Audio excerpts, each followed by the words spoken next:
I have a confession to make.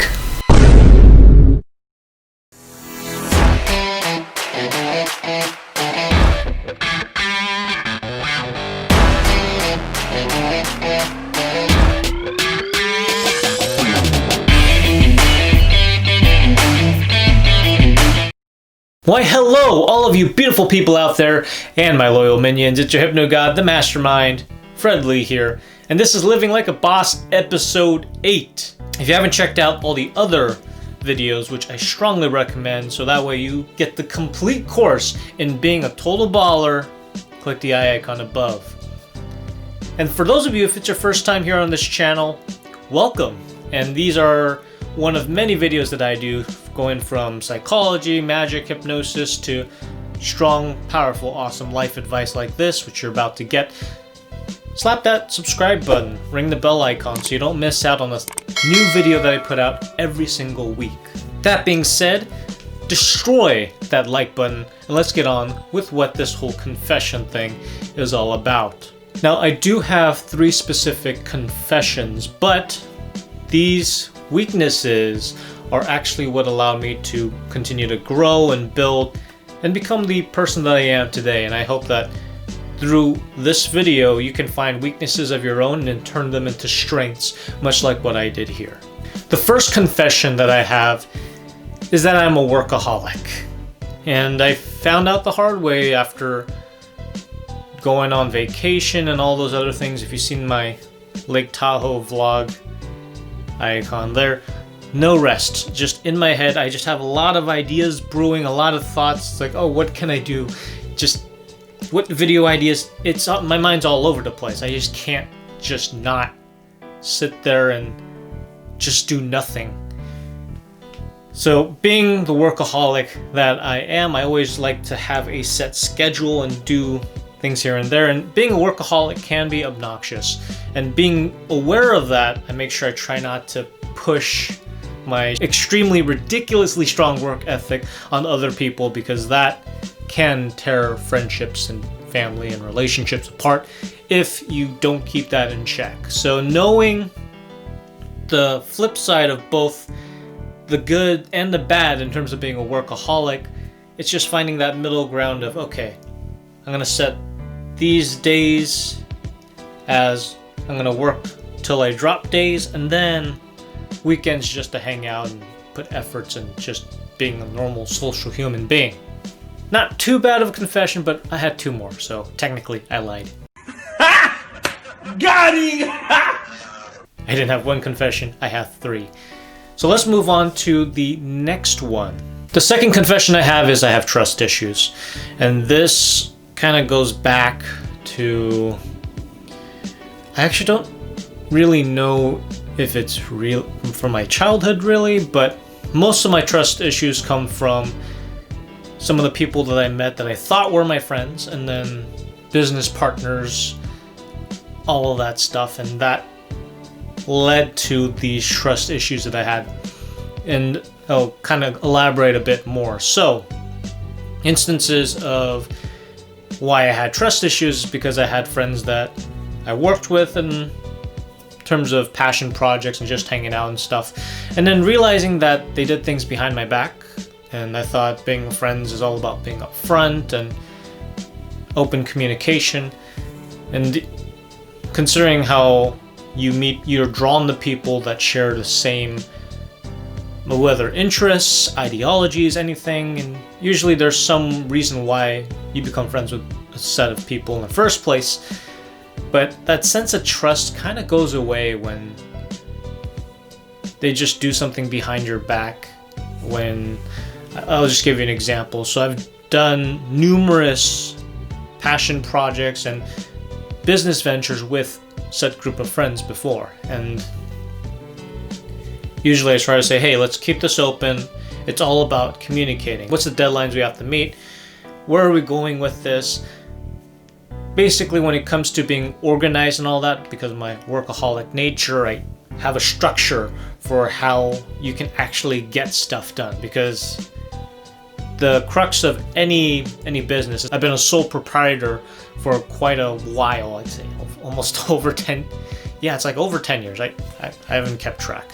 But basically, over 10 years, onwards to 20, I have a set structure and I know exactly what works and what doesn't. So giving the hard, scientifically proven facts, well, it's more life experience and tried and tested really. It's just a matter of giving it to business partners and friends in a way where it's very palatable. Now, when interests and things don't really coincide, there are people out there that are rather passive aggressive, if you will. Not really, I don't really consider them passive aggressive, but it can kind of come off that way. And with those type of individuals, they don't want to make you feel bad because they want to keep you as a friend. So what they'll do is just ghost you and not really talk about anything else, not even hit you up. It's like all of a sudden they just up and vanished. And then later down the line you find out that they were doing stuff behind your back, whether it be spreading rumors, whether it be to just scrap the project entirely and just leave you hanging in the dust. Things like that are what really made me more weary about just people in general. So I have a naturally high sense of skepticism when it comes to personal relationships, when it comes to just any hierarchy that I see in any given place, specifically businesses, workplaces, etc. It's really not fun. And even though people that do this may think, okay, I'm being considerate and this is the best route to not hurt the person's feelings, it's not the way to go. That's why whenever I work with people, I double check, triple check, do research, and make sure that the people that I work with or people that claim to be my friends are exactly who they are. So doing a little research and digging into it, kind of like what you would see in the movies of like agents and spies and all that thing. Bit of espionage. Okay, maybe borderline stalking, but you gotta just do your research in general, so that way you don't get burned later in the long run. So the major takeaway is having trust issues can give you the good sense of paranoia of fact-checking every little thing that comes your way, whether it be a news source that a friend or family gives you, or if you see something seems too good to be true, because there's a lot of scams out there on the internet, especially like these financial gurus that say, oh, if you invest in this, you'll make $1 gajillion, or here's a high ticket paying skill that you can learn just by bringing a notepad and a pen. Just all that BS. So one thing that you can take away from this is just do your research, be extra cautious, and be aware of the type of people that you're around with. And the final confession that I have is I don't really like myself. Now, what do I mean by that? It's everybody just hates themselves at some point in their life, and this can often lead to, well, it's the number one cause for why most people end up being depressed and do other things, because they don't quite understand how to better cope with these type of emotions and how to keep themselves in check. You know, fortunately, I guess it's partly genetic, maybe my upbringing, maybe a bit of both. Most of my life I've been pretty independent, and if you I have an icon above of my personal background.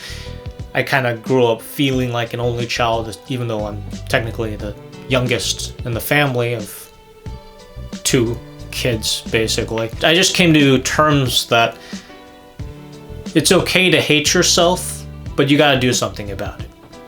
If you hate something, fix it. It's that simple. My dad's mentality is to fix whatever the problem is. He's an engineer, so he basically sees a problem, takes it apart, put it back together. I kind of have that same mentality, but for the human mind, the mindset. Basically, I fix people's brains in that sense, okay? And with that deconstruction and put together type of mindset, it's easier for me to cope with things like, oh, you know, people say this about me or this about me. And what I do is I literally break down exactly, okay, what's the root cause of why they're saying the things that they say. And it turns out that they either really hate themselves, they're just bored out of their minds. You know, there's a myriad of explanations of why people do what they do. So the great takeaway of hating myself is that I use that hatred as fuel to push myself to greater heights. Good. Use your aggressive feelings, boy. Let the hate flow through you. To, in this case, let's say for when I was younger, I kind of thought I was overweight or I was lacking in terms of where I want to be physically. So I push my workouts to whole new heights and do things where even standard military training cannot compete with the regular workouts that I do. And we can go into another whole video if you're interested in how I think military training when I got in was easy. Shoot a comment down below. I'll be happy to talk all about that. That's a whole different can of worms. I got a lot of stuff to talk about and I really want to share cool things that you might find interesting. So back on the subject at hand, hating yourself doesn't mean to accept your defeat. Hating yourself is a sign that there's some part of you that needs to be adjusted. There's some part of you that isn't quite complete. It shows you as a person that you are not the best in the world. You are not whatever your delusions may be. It just shatters that whole little happy-go-lucky rainbow sparkles and sunshine world that you used to live in and grounds you in reality. And by being grounded by that reality, you'll be able to find more practical solutions and also not just make yourself a better person, but you can use that to also motivate others and really be a positive, shining example, not just yourself, but to everyone around you. And those are my 3 different confessions and how I actually made those weaknesses of mine and turned them into something even more profound and overall made myself a stronger, more productive, effective, whatever I wanted to do with my life, basically become the better version of myself. So you can use these stories, these examples, and if you had similar issues like I had, you can actually use these instances to overcome whatever you have. And for those of you out there that can't relate to any of these things, you can still just learn to just take all of your weaknesses, sit down, then break down all of the aspects about yourself, all your flaws, and then figure out what you can do to fix and improve upon your own life. And if you liked this little deconstruction of just the human psyche and how easy it is for you to fix certain aspects of yourself, destroy the like button, please. YouTube appreciates if you destroy the like button. And also comment down below using the hashtag #NoticeMeHypnoGod if you want it to be featured in future videos, so I can chat about what you want to chat about, and we'll take it from there. Thank you guys so much for watching, and I will see you guys in the next one.